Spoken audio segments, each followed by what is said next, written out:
அனைவருக்கும் இனிய அன்னையர் தின வாழ்த்துக்கள். Happy Mother's Day. What are the sacrifices done by our mother? It has to be valued. To celebrate this day for all the mothers who has given their life for their children. Happy Mother's Day.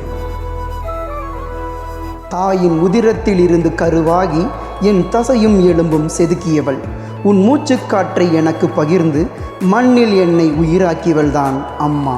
10 மாதம் சுமந்தாய் என்று சொல்வார்கள், ஆனால் உன் வாழ்நாள் முழுவதும் என்னை சுமக்கிறாய். வழிகளை புன்னகையுடன் விழுங்கிவிட்டு எனக்காகவே வாழும் ஒரு தெய்வம்தான் அம்மா. இருளில் நான் தடுமாறும் போது ஏற்றி வைத்த சுடர் விளக்கு நீ. உன் கருவறை தந்த அந்த கதகதப்பு இன்றும் உன் அணைப்பில் எனக்கு கிடைக்கிறது. என்னுயிர் அம்மா, நீ வெறும் உறவல்ல, என் வாழ்வின் அஸ்திவாரம். உன் மடி ஒன்றே நான் என்றும் தலை சாய்க்க விரும்பும் சொர்க்கம். அம்மா மீண்டும் கிடைக்காதவர்.